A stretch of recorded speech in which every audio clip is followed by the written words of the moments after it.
Hello and welcome to Work Wednesdays. I am Sheen and this is my flatmate Ali. You probably have never seen him before, but we're here to talk about a specific topic while we eat, a bit mukbang style, but less loud. You know, we're not chewing very loudly, please. We're chewing not. with mouth closed. Oh, yes. crap. Okay. Yes. If you say And so.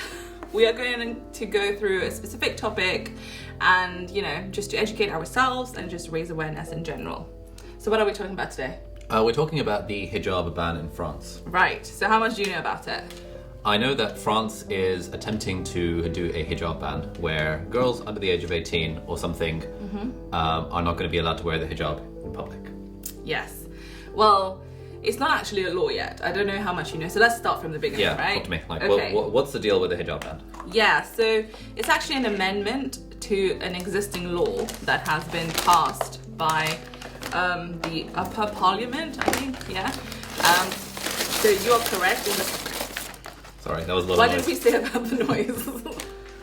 So it's an amendment to an existing law, which is, you know, to try and make France, you know, more secular because that's what they believe in, and to avoid religious extremism. Right. So now the amendments that they've suggested this time around are firstly the one that you mentioned, where girls under 18 cannot wear the headscarf. And then there's another one as well where mothers who wear the headscarf can't go to school trips and to swimming pools with their children. Okay. And they also said that some of them have suggested, you know, all the televised sports events as well, they should not be allowed. And they want to ban the burkini, which is the full cover swimsuit as well. Okay. Yeah. So it's a bit weird, isn't it?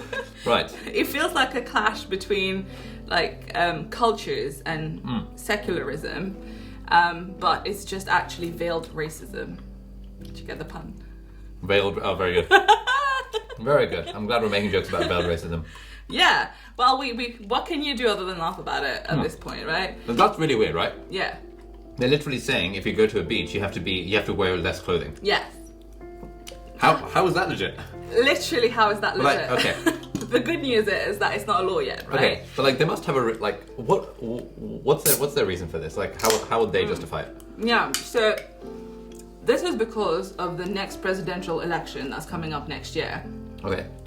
So the amendments have been suggested by the vast majority Conservative Party because they have realised that they've lost a lot of their voters and they have gone to the far right because the far right passed the original law, which you know said the face niqab and all of that is not allowed. So they think that in order to bring back their voters, they need to be at least as xenophobic. Right? So that's why they suggested this. I mean, that's a very conspiracy theory way of viewing it. Like, what's their own justification for it? So that's what they're saying, right? They're saying that. So the original main law was passed last year after there were 3 attacks that happened. One of them was this teacher that was beheaded because he showed a picture of the Prophet in class by an Islamist radical. In France? Yes. Bloody hell. Yeah, he was beheaded. In France? Yes. Okay, that would have been a big deal.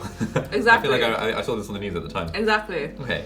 So that's why they were like, okay, there's a lot of you know, extreme terrorism happening, a lot of extremists, and in order to protect that, they're saying that we need to protect the French values, and that's why we need to be more secular. But it doesn't add up, it doesn't make sense, because the amendments are all very targeted to Muslim and Muslim women. Okay.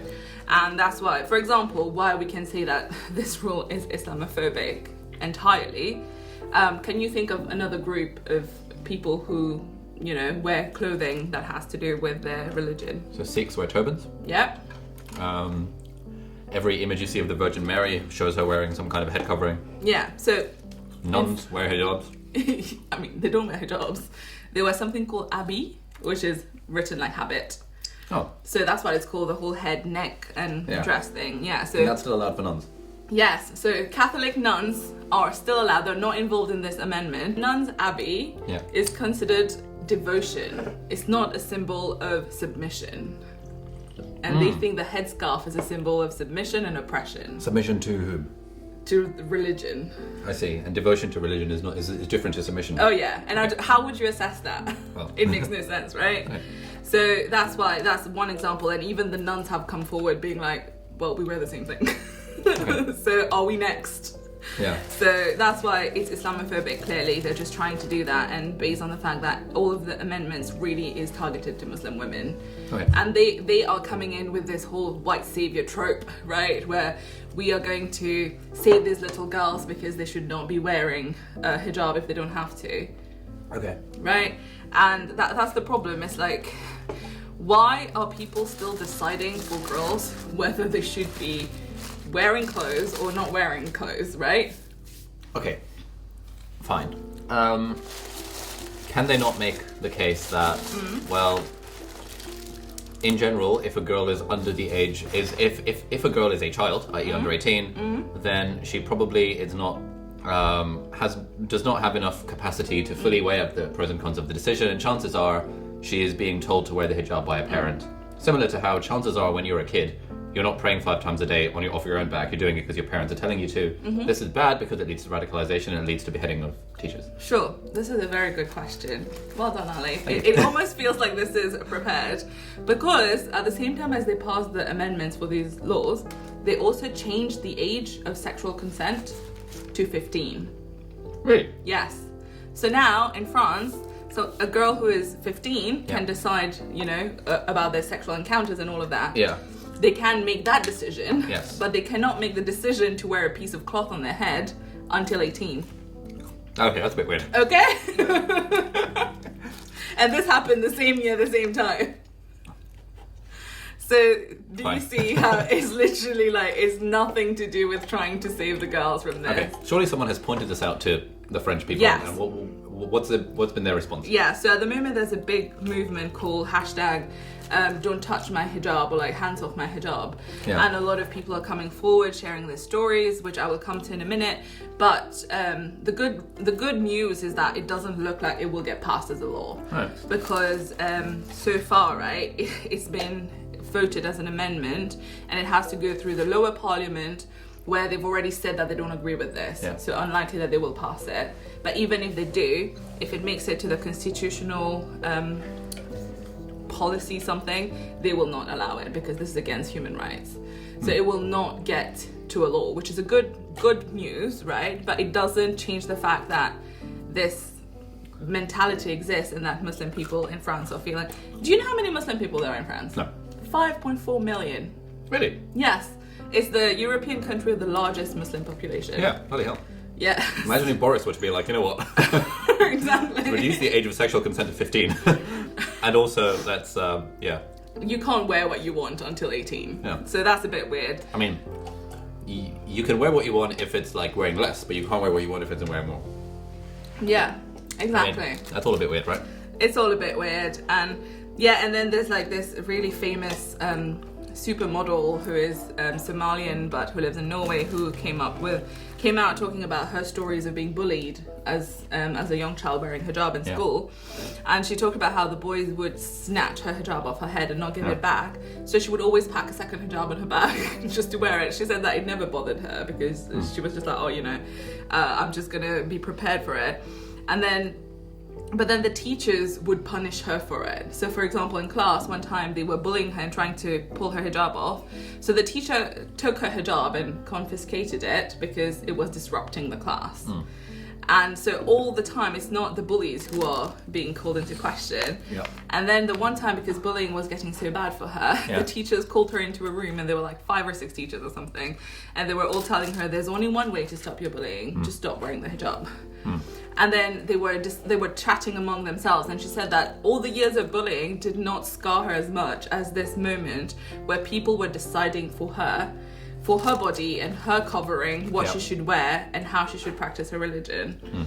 So, and she explains how this is really terrible, and a lot of girls do make the decision of wearing the headscarf themselves, so that's okay. And it's true that some people, their parents force them to wear it, but that is in no way an excuse for this really racist and sexist rule to be where the government decides what you wear and what your mum can wear to go to a school trip with you, right? Yeah, fair play. Yeah, and the fact that they say that they're doing all of this, to help young Muslims, is really hypocritical, because now they're basically telling them you are not French unless you abide, right? So their whole thing about, what is it? Liberty, equality and freedom is just not right, because they're telling them that you're not French unless you abide. So, and now they're just pushing Muslim women to further into the depths of society where they're not accepted and they can't come into the public, wearing what they want to wear, etc. So, and it's also just fueling the fire of hatred, where they're already victim. You've heard of the whole task of Punish a Muslim Day? No, what's that?